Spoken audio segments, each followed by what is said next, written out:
Hey, everybody, welcome back. I'm Dr. Kirsten Lauritsen, and I am a personal functional medicine practitioner for high performers and professional athletes. And I've worked with athletes in many different sports, endurance sports, and triathlon, CrossFit, and professional tennis players across the board in any sport. What I have seen more than anything is that maintaining a foundation of a healthy body and mind is crucial for your long-term success.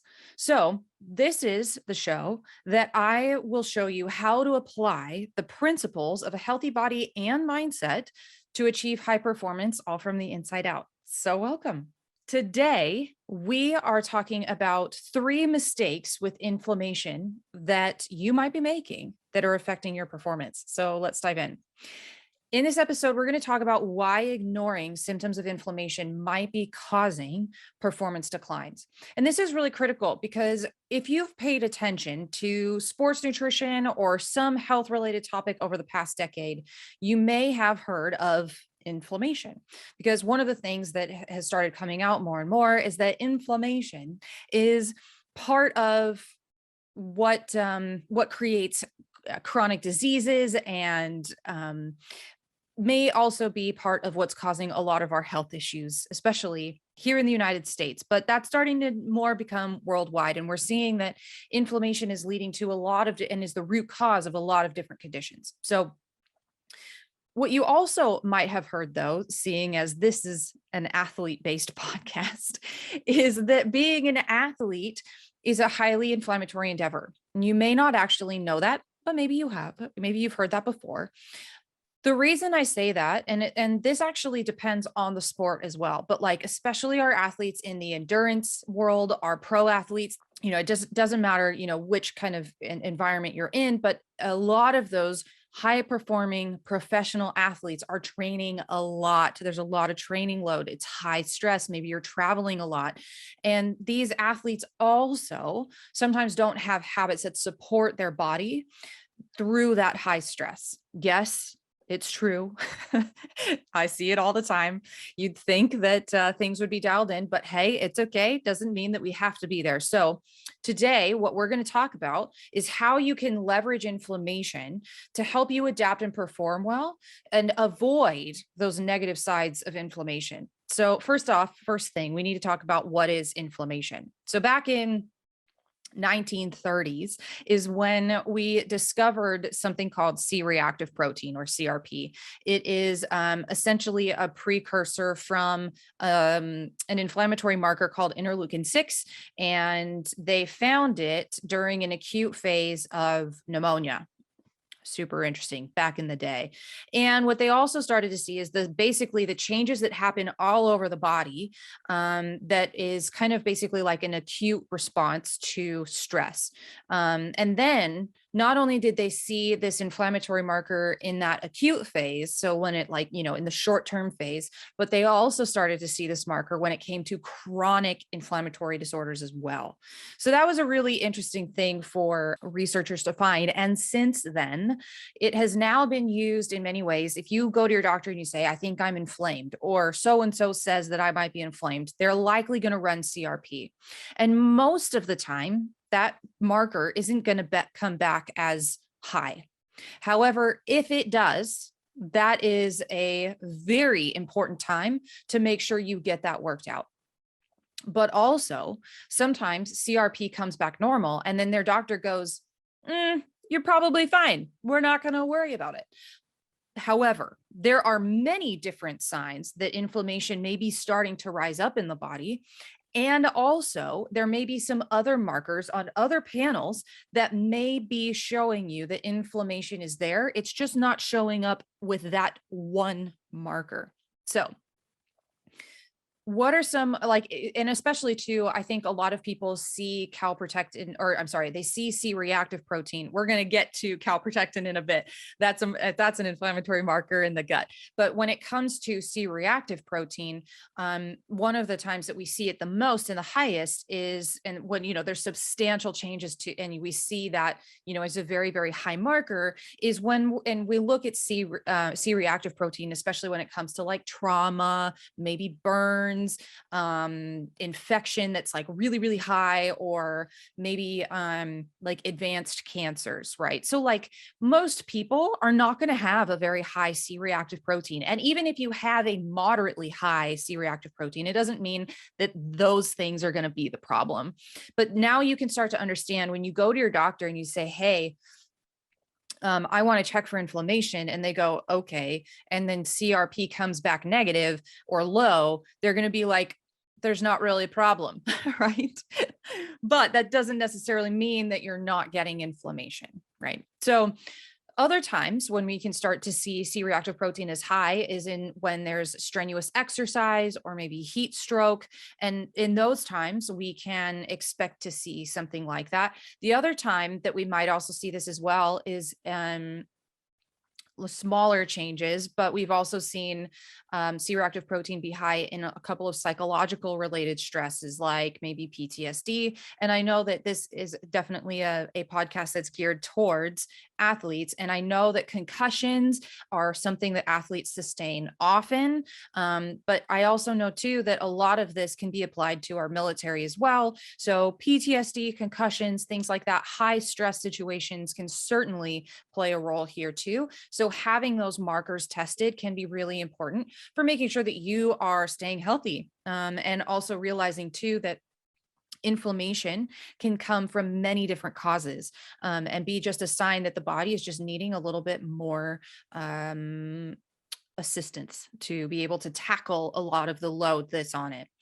One of the things that we also need to talk about before we get into the fun stuff, but when it comes to inflammation, there are a lot of different types of inflammatory markers, which you might hear are called cytokines. So cytokines, and you may have heard this too, especially because we're now living in the age of COVID, at the time that this is being recorded, but you may have heard of the cytokine storm when it came to the first, when a coronavirus came in, people were getting highly inflamed and it was causing all sorts of problems for their lungs and their heart and all sorts of things, right? So you heard about that cytokine or like big inflammatory storm. Essentially what happens is these cytokines are intercellular signaling polypeptides. I know that's a big series of words, but they're activated by cells. And there are many different sources. They have many different targets and many different functions. And actually some of these may not necessarily, like they're definitely going to be higher in certain phases of the inflammatory processes, but there's also going to be some that are more pro-inflammatory and some that may have a different thing that may not be as inflammatory as some of the others, right? So some of those are going to be like interleukin 6 or interleukin 1B, tumor necrosis factor A, all sorts of different kinds. There's IL-8 and IL-10 and IL-4. I mean, there's like so many different types of cytokines. But the thing is that what I want you to just remember is that all of these, this is like a cascading signaling pathway that essentially happens when inflammation gets triggered. And then what ends up happening is the expression of them can be different depending on what's going on. Like, for example, tumor necrosis factor A, I guess alpha, I should say, because there's many different ones, but tumor necrosis factor, TNF-A or alpha, and stimulator, that can stimulate interleukin 1. And that can happen, all of that can start to happen in rheumatoid arthritis. So what ends up happening is when you can turn on and turn off some of these pathways, then we see different expressions. So if you can turn some of that off, it might get that arthritis to stop being quite so proliferative, right? Those are definitely some things that when you start understanding this process a little bit better, you start to see that there's actually quite a bit of hope in a wide range of things that we can be doing to feel better, not have joint pain, to get over a lot of chronic type illnesses and diseases and things like that. So there's always, in most cases, there's something that can be done. It just, maybe you don't get full recovery, but there's still some things that as you start understanding some of these processes a little bit more, there's things that you can be doing. So the other thing that I wanted to mention as well is that some of these cytokines can also have interactions with our neuroendocrine systems, which can affect something called our hypothalamic pituitary adrenal axis, which for short is the HPA axis. And essentially, and we have these axes all over. You'll start to hear, especially on this podcast and on these episodes as well, is that the HPA axis is just one, but we also have a gut-brain connection. We have the brain to thyroid connection. We have so many different connections. We also are maybe starting to see a bit of a brain to muscle connection as well in this term of these axes. And they are critical for us understanding some of the physiological processes that are happening inside. So a lot of this, if you listen to the first episode, is pillar number 4. So we're really looking at those internal systems here. The reason why I bring this HPA axis up is because some of these inflammatory cytokines can trigger some of those systems, and then that can cause a lot of cortisol production, and then lead to stimulating the adrenal gland. And when we do that, that can start to also influence different types of adrenal or different types of inflammatory markers. But it can also explain why hyponatremia can occur with some inflammatory disorders. And hyponatremia has a lot to do with your kidneys. So, and this is extremely important to think about, especially when it comes to athletes, because there are many athletes who show signs of what used to be called, this is not an accurate diagnosis, but it used to be called adrenal fatigue. That's, again, I will restate this. If you've been told you have adrenal fatigue, that's not actually what's happening. However, that it's important to understand that some athletes may be having an imbalance in cortisol production, which can then throw an imbalance in a lot of different types of hormones. And then that can lead to different types of symptoms. And also, one last thing before we get into the fun stuff is that some of these inflammatory markers can also cause behavioral changes. And sometimes we see that in anorexia, lethargy, some of how we experience depression or anxiety or things like that. So there's a lot of different areas that you want to think about. And on top of that, the reason why we know that, in case you just went, what? I've never heard that before. One of the reasons why we know that is because what a lot of researchers have done in the past is they've introduced a certain type of inflammatory marker with a lipopolysaccharide. You'll see that listed as LPS. So one of the things that they do in mice to test a new type of depression or anxiety medication is they inject their gut with lipopolysaccharides. What happens is they get this essentially this leaky gut that happens, this intestinal permeability, and those lipopolysaccharides, some of that bacteria, that interleukin-6, it ends up in the bloodstream, and then it can trigger anxiety and depression symptoms. And so then what they do is they introduce the medication and they look to see what's happening. So what I want you to keep in mind is that there are a lot of people walking around that have something called intestinal permeability or leaky gut, which then means that some of these lipopolysaccharides and some bacteria and maybe some food are making their way into the bloodstream, and that's triggering your immune system. And that alone can lead to a ton of inflammation or a low-grade inflammatory response that is triggering maybe joint pain, maybe muscle pain, maybe brain fog, keeping in mind that the whole body is connected. So when it comes to, especially to inflammation, we want to make sure that if you are experiencing symptoms that are off, that are kind of weird, and you're not really sure where that's coming from, I want you to take a step back and think, have we exhausted all the different root causes of what might be bringing this on? Especially if you have multiple symptoms. So like, let's say you have maybe a struggle with eating disorders, but then you also have like joint pain, right? Or you have arthritis, or let's say you have brain fog, and you also have like rosacea or eczema. And maybe you also have GI tract symptoms, but even if you don't, one of the things you want to look at is definitely the GI tract, and start from there and work your way out. So let's bring this back to inflammation for athletes. Okay. So one one of the biggest cases where inflammation for athletes makes a lot of sense and is something that we want to look at is in a case of what we call overreaching. This happens when an athlete, this can happen in actually a few different scenarios, but let's say an athlete has been running out of energy. So maybe you've been spending a lot of your time on the low energy availability train, meaning that you're not eating enough. So you're not being able to sustain your performance. Maybe you're trying to make a certain weight. Maybe you're trying to look a certain way. That's one scenario where overreaching can certainly happen. Another time and another aspect of overreaching is where oxidative stress builds up. So as I mentioned, right, being an athlete is an inflammatory endeavor. And as you adapt to some of that exercise, you're going to increase pro-oxidants. Okay. This is why you hear a lot of like antioxidants, right? Is to try to reduce this oxidative stress that as it builds up, and especially if this happens over time, can lead to things like many different chronic illnesses, but also things like cancer. So as you are an athlete, this oxidative stress starts to build up, you adapt, you increase these pro-oxidants, and then this is what would be pro-inflammatory. But here's the thing. Regardless of whether you're taking supplements, and in a later episode, we'll talk about when to supplement and when not, because if you put antioxidants in supplement form at the wrong time in this process, you're actually going to delay your adaptation to exercise. So I'm even talking about your multivitamin.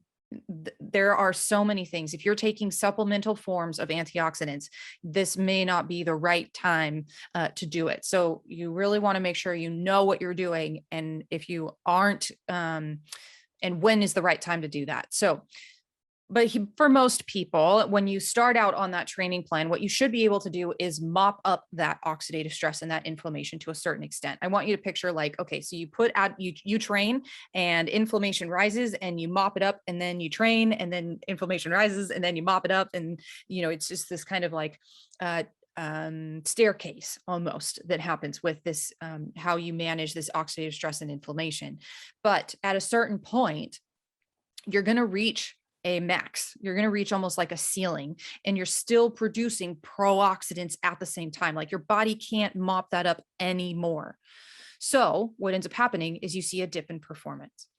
For most, if they're doing this right and they're paying attention, there are certain markers that you can be tracking that you and your coach or your functional medicine practitioner can be looking at that will be able to tell what's happening in this scenario. And usually, if we're doing this right, a little bit of rest, a little bit of food does the trick. And what ends up happening is the athlete super compensates, and you see their performance markers improve even more. So they go right back into that performance gains in those training adaptations, and the process basically starts all over again. So, but there's also a negative side too of this, where if you're overreaching, what can happen is you can tend to get into, if you don't do anything about it and you actually make the wrong decisions, you can end up in the overtraining scenario. But before we get there, how do you work to avoid this overreaching? Like, what do you do, and where do athletes kind of tend to get off track? How do you know, right, if this is you? So this happens a lot with athletes, oftentimes, who need to, as I mentioned before, who need to make a certain weight or have pressures on them to look a certain way. And the reason for that is because in those scenarios, like eating disorders is very popular. There's a high amount of them in sport and in athletes, because there's a lot of stress to often look a certain way. So there's a lot of comparison games. So if we can get you out of that, first off, that's a really important thing. But second, the part of the reason this happens is that your daily energy expenditure, so you'll see that like usually listed like that, often relies on several different factors. So this total daily energy usage, right, of calories and things like that relies on your resting metabolic rate, which you can test using certain factors and doing certain tests like a DEXA scan with an RMR breath test. You can also Also part of this daily energy expenditure scenario or equation has to do with the amount of energy it takes for you to break down food, and then also your daily activity. So your training, right? So this is that extra piece, and all of this is going to vary and depend on your training plan. So, and okay, so like what I want you to remember is like maybe you're tracking macros, and this is how part of this has been dealt with and put together for you. But please keep in mind that for females alone, on average, your resting metabolic rate is going to be around 1,500 calories minimum. So this is like if you were to lay in bed all day, not eat any food, like literally be in a coma and have nothing else going on, 1,500 calories alone has to come from food. And it absolutely could be more. If you have a fast metabolism, maybe you have a lot of muscle and you're in a kind of sport where you have a lot of muscle density, the likelihood of that RMR being higher is, yeah, absolutely. And so I said, this is an average. 1,500 calories is an average RMR for most females. For males, it's going to be even higher. So if you're eating less than that, let's say you're only eating like 1,800 calories and then you're training like 2 to 4 hours a day, it's going to be really hard for your body to sustain that performance for a long period of time. Another area where athletes can tend to get off track in this as well is they see those performance dips or declines, as I mentioned, and they do one of two things. They sacrifice sleep to train more, and or they train even higher. So you might even do both, or you train even more, sorry. Sacrifice sleep to train more, and also train even more, right? You add in more training, you add in more sessions because, and the thing is I get it, right? You see that dip in performance. And so the first thing you want to do is train more because you're like, oh, well, something's wrong. Maybe I'll just, do a little bit extra and then that'll help me improve.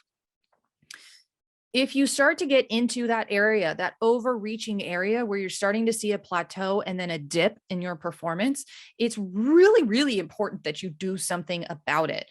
Because for the athletes I work with that have ignored this and continued to push, there's a huge buildup of load on the system. And when that becomes too much for the body, which when that happens, this load and that experience of overtraining can basically last for months or years if left unmanaged. So basically, instead of pushing even harder, the opposite needs to be done. And this really requires a lot of patience and being very, very gentle with your body. And it's potential. Okay. So this is like the fear, right? Is that like no athlete wants to have to take basically a year off to turn this whole process around. But sometimes if you just ignore these things and let them go, these are some of the consequences that can happen.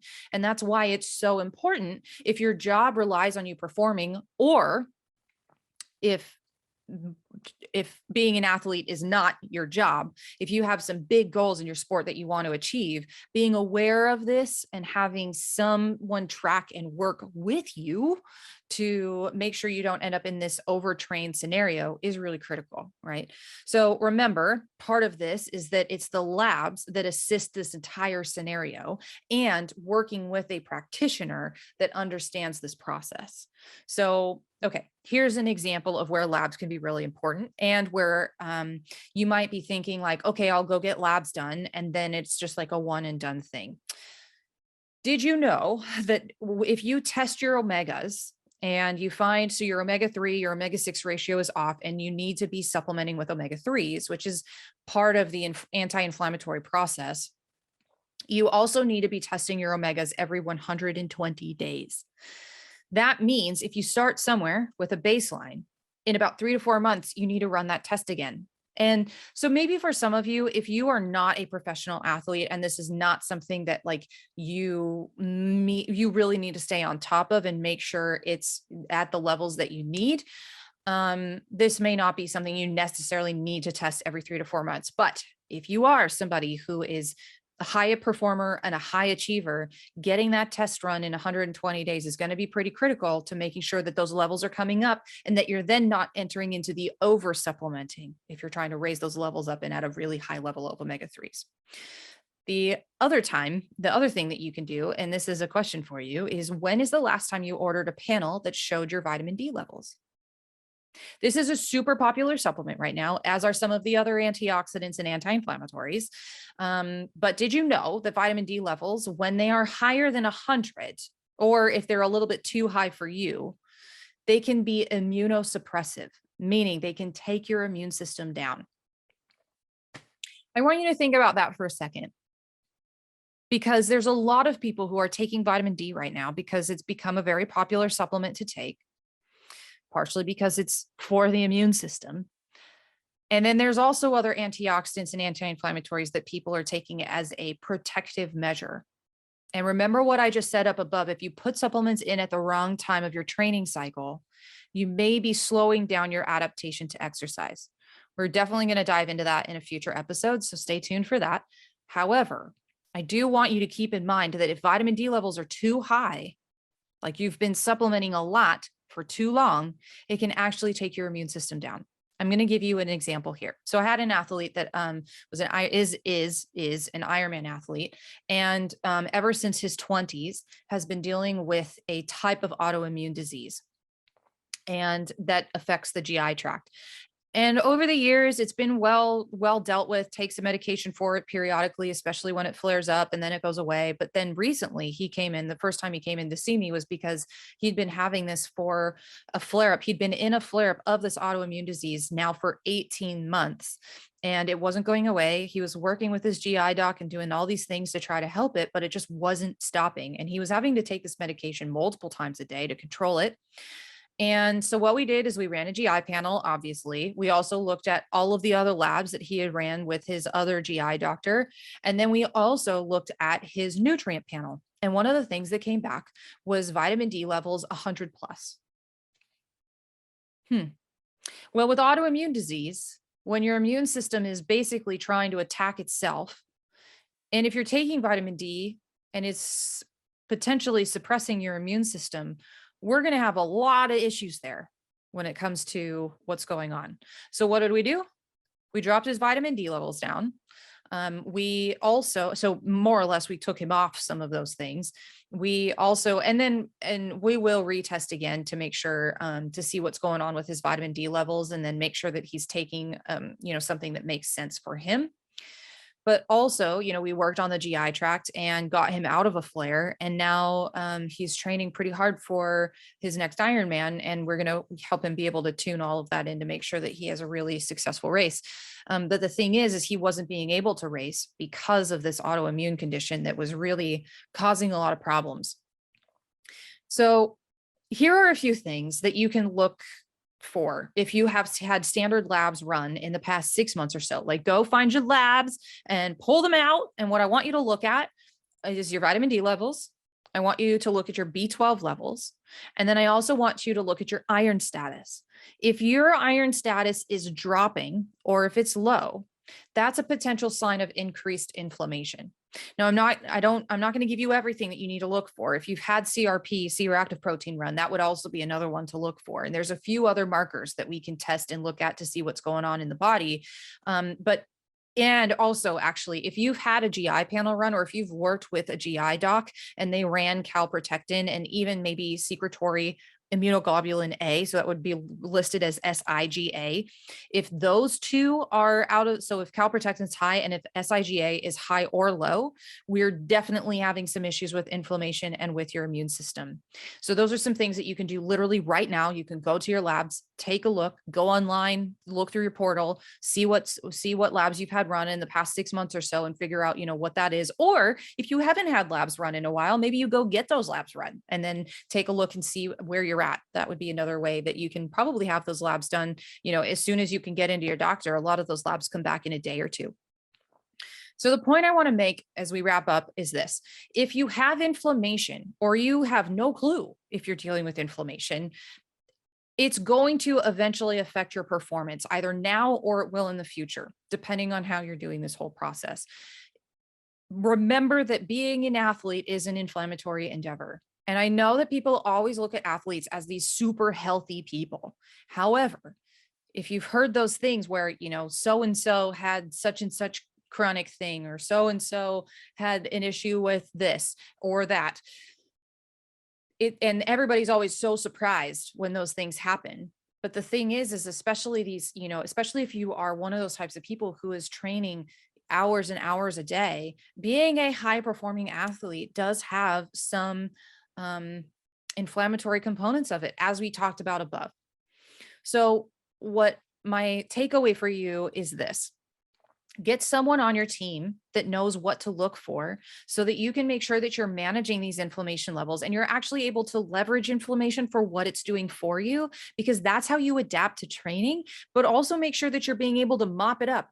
And as soon as you hit that ceiling, right? Like we talked about, you're able to catch those dips and then you're able to turn it right back around and overcompensate and head right back into getting those performance and adaptations to exercise versus allowing them to kind of snowball and become maybe part of a problem for you. So I hope that was helpful, and I will catch you in the next one.